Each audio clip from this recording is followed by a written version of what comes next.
Chapter 3 Lonely Christmas. For 5 long days there was no word from Father. All during the day Mother waited for a phone call, and each night she left the porch light on, but Father neither came home nor called. It was the same at Mrs. Ito's house, and at Jim Hit Eyes, and at every other home where a father had been taken by the FBI. No one knew where the men were or even whether they were alive and well. Mr. Tota called each day to ask if Father had returned, and one day he walked all the way to their house from the church dormitory in Oakland. He explained that he had done it for the exercise, but they knew he was also trying to save the car fare. He whispered to Mother when he thought Yuki wasn't listening. "It's rumored," he said ominously, "that the men were taken as hostages, that they might be harmed if Japan kills any more Americans." Yuki shuddered at horror of the idea and was angry with Mr. Tota for even mentioning it. Mother was worried enough as it was. Yuki stalked out of the house, brushing past the old man without saying a word and whistling for Pepper. Pepper licked Yuki's face, wagging his tail and whimpering softly, as though to console her.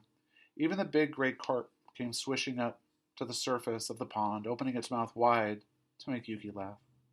It was as though they knew the sadness and fear that troubled her and were trying to give her some cheer.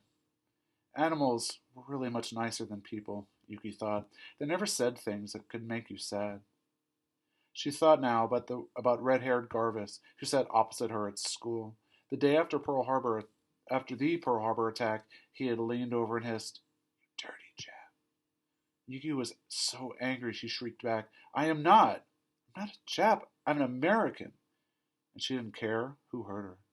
Miss Holt had stopped writing on the blackboard and had stated then and there to the entire class that the Japanese born in America, the Nisei, were just as American as anyone else in the school. They must never be confused with the Japanese militarists who attacked Pearl Harbor, she explained. The Nisei are good and loyal citizens, she added emphatically, just as you and I. She brushed the chalk dust from her hands and looked straight at Garvis as she spoke. That made Yuki feel a little better. She could never forget what he had said. "I hate you, Garvis Dickerson," she thought bitterly. It was a good thing that there were people like Mimi Nelson and Mrs. Jameson to make up for the Garvises of the world. Mrs. Jameson lived all alone and had a bad leg that gave her pain and heartache, but Yuki had never heard her say a cross or unkind word to anyone. On the 6th day, after he was taken away, a postcard finally arrived from Father. He told them that he was being held at the Immigration Detention Headquarters in San Francisco and asked for a shaving kit and some clean clothing. "I'm safe and well," he wrote, "and pray that you are too." Thank goodness, Mother sighed as she read it. It was not knowing where or how he was that had been the worst part of the long wait. In a few more days, Father wrote that they could come to San Francisco to visit him, and he hoped to see them soon. The very next day, Ken and Yuki stayed home from school, and Ken drove them in the family car to San Francisco. Mother told him that while Father was away, he was free to use the car as his own. Ken nodded absently. Any other time, he would have been overjoyed to have the sole use of the car, but now there was little pleasure in the privilege. He drove silently over the Bay Bridge and scarcely spoke until they had reached the immigration headquarters. Yuki didn't like the looks of the building. Somehow, all government buildings seemed austere and unfriendly, smelling of stale cigar smoke and cleaning fluids. She disliked this one more than most, and hated the thought of her father being held there like a prisoner. They waited for him in a small, dark room, and when he came in, followed by a guard, he looked tired and worn. Father, who never left the house without a neat crease in his trousers and a black bow tie at his neck, was tieless and rumpled, still wearing the gardening clothes in which he had been taken. He tried to be cheerful, however, and told them everything was fine. "Most of my friends are here," he explained. "There are over 100 of us, all sleeping on cots in one big room. It's like a college dormitory." Sounds more like jail than college," Ken said darkly. The father ignored his remark. "Are you getting enough to eat?" Mother asked anxiously. "And are you able to sleep?" "What do you do all day anyway?" Yuki asked. Father answered all their questions patiently and asked many of his own. He wondered if they were getting along all right without him. Do you have enough money? Have you been able to withdraw bank money from my account at the bank? Be sure to get the car lubricated this month, Kenichi, he reminded Ken. It was only when their short visit was coming to an end that Father told them that he was among a group of 90 men being sent to an army internment camp in Missoula, Montana. Montana? Mother gasped. When do you leave? Ken asked, trying to keep his voice steady. In a few hours, Father said. I'm glad we had this chance to say goodbye. Yuki was too stunned to say much. But Montana is miles away, she said, her voice rising. We won't be able to visit you. Father nodded. Not for a while, Yuki-chan, but I'll be back soon. Take good care of yourselves now. And Kenichi, look after your mother and sister for me. Be careful in every way. Father hugged each of them silently and left the room quickly without turning back. Yuki tried to blink back the tears, but she couldn't keep them from streaming down her face. Mama, she squeaked, crying on her mother's shoulder, just as she used to when she was a small child. Mother held her close for a moment and then rose from her chair. She dabbed at her eyes, pulled on her gloves, and straightened her hat. Well, we mustn't just sit here for the rest of the day, she said in a tight voice. Come, Yuki, Kenichi, let's go home and fix up a packet to send to your father in time for Christmas. Ken took Mother's arm and held it until they reached the car. He helped Mother in and even gave Yuki a hand as she climbed in. Instead of making her feel better, however, Ken's gentleness only made Yuki sadder. Father was gone, and Ken was trying hard to take his place, but they all knew he never could. And when would they ever see Father again? It was a few days later that Ken made an announcement at supper time. I'm leaving school, Mom, he said matter-of-factly. Leaving the university? Mother asked. But why? Most of my friends are leaving, Ken explained quickly. The guys who live in Brawley and San Pedro and Los Angeles are all going back to help run the farms and businesses their fathers had to leave when they were interned.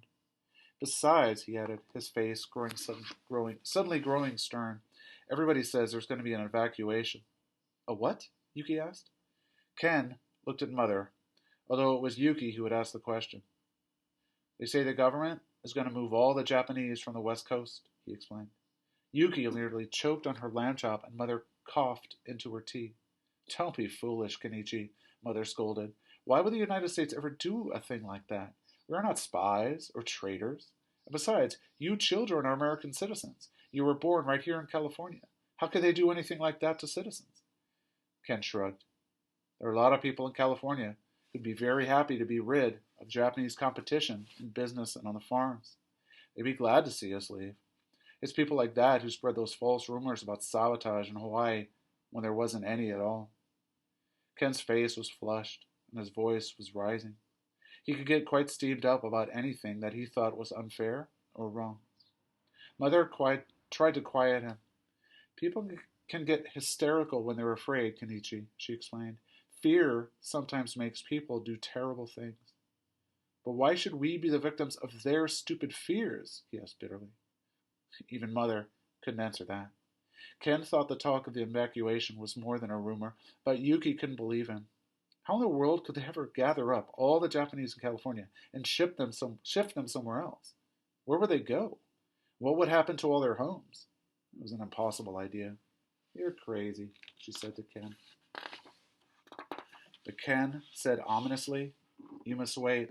You just wait. You'll see whether I'm crazy or not. Christmas was bleak and drizzly, and not even the burning logs in the fireplace lent much cheer to the general gloom. There was no Christmas tree this year, for they decided it wouldn't be right to celebrate this wartime Christmas when men were fighting and dying in the Pacific and Father was interned in a prisoner of war camp in Montana. Mother did bake her Christmas cookies as usual, however, and packed some in a red tin decorated with holly to send to Father. They packed nuts and candy and dried fruit as well, and put everything in a big carton, along with some wool socks and caps and mittens for the 30-below Montana winter that was engulfing Father and the other Japanese men with him. Mother also packed tins of Christmas cookies for Mr. Toda and the minister's family at church, and for Mrs. Jameson, too. It was Yuki's task to deliver the cookies to the people at church on Sunday and on Christmas Eve to Miss Jameson. Yuki didn't like going to the parsonage at the back of the chapel because it was so dingy and always seemed to be in need of cleaning. The minister's three small children were usually underfoot, and his wife, with her bulging eyes and scratchy voice, made Yuki feel uncomfortable. This time, she was lucky, for no one was around. She put the cookies on the kitchen table beside the stack of unwashed dishes, glanced at the sink full of dirty pans, and left quickly. She hurried then to the dormitory building to look for Mr. Tota. He had a separate room and kitchen upstairs, but whenever Yuki had something for him, she just hollered from the bottom of the dark, narrow stairs, and he came creaking down to get whatever she had. "Thank you, Yuki-chan," he said, bowing as he accepted the gift. "You are very kind." "It was Mama who made the cookies," Yuki explained, wanting to give proper credit for Mother's efforts. Mr. Tota nodded. "I know," he said, "but I thank you for bringing them to me." He was very proper and careful to treat Yuki as a person and not as a child, not just as a child. The tin Yuki liked most to deliver was the one for Mrs. Jameson. Her house was warm and cozy and full of wonderful scents of dried rose petals and spices.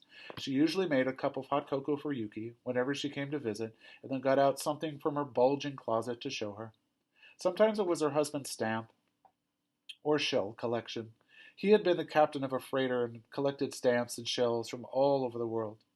Sometimes Mrs. Jameson brought out a jewelry box full of precious stones and rings and bracelets and brooches that the captain had bought for her in Algiers or Istanbul or Lisbon. Yuki loved the jewelry box best. "Golly, Mrs. Jameson," she said when she first saw the jewels. "You're rich. You got the jewels of a queen." Mrs. Jameson laughed with the high, lilting laugh that her parrot used to imitate. "My greatest wealth is in my friends, dear Yuki," she said. "Jewels are a cold comfort on a rainy winter's night." On this Christmas Eve, when Yuki appeared with the Christmas cookies, Mrs. Jameson seemed sad and withdrawn. Yuki could see that she hadn't even bothered to tint her flaming red hair that usually blossomed around her head like a flowering spring hat. Come in," she said, and then without even waiting for Yuki to sit down, she gave her a small package. "Open it," she urged. "It's something I want you to keep, to remember me by." Yuki opened the gift quickly and discovered one of the pearl rings from Miss Jameson's jewelry box. "But Miss Jameson," Yuki said, astonished, "this is one of your best rings." "I know," Miss Jameson said softly. "I want you to have it, so you won't ever forget me." It was almost as though Mrs. Jameson was trying to say goodbye. "Why?" Yuki asked. "You aren't going away, are you?" Mrs. Jameson shook her head. No, I would never leave this house. But you people, Yuki, surely you've read the papers and heard the rumors. They say, well, it's terrible what they're saying." "You mean about the evacuation?" Yuki said. Miss Jameson nodded. "It's a ghastly thought, but what are we to do? I've already sent off 2 letters to President Roosevelt, but I fancy he's not much inclined to listen to me." So Miss Jameson believed it would happen too, just as Ken did. "Mother says they'd never do a thing like that," Yuki said gravely. "Besides, Ken and I are citizens." "I know," Mrs. Jameson said gently. "I wish that could make a difference." Her voice trailed off into silence, and there didn't seem to be much more to say. Yuki left her house, feeling sad and puzzled. She held tightly the box with Miss Jameson's pearl ring and wondered as she crossed the street whether it was indeed going to be a farewell gift. By January, there was no more doubt in anyone's mind. Even Mother no longer insisted that the evacuation was impossible, and her friends at the church urged her to begin packing and clearing out their house. On February 19, 1942, President Franklin D. Roosevelt issued an executive order authorizing the Secretary of War and his military commanders to prescribe areas from which any or all persons could be excluded. "That means the entire West Coast," Ken said flatly, "and all persons means us, Japanese." It was strange, Yuki thought, that the United States should be at war with Italy and Germany too, but that it was only the Japanese who were considered so dangerous to the country. It doesn't seem fair. she objected to Ken. These papers say it's for our own safety, Mother explained, trying to find some logical reason for such an illogical act. Ken shrugged.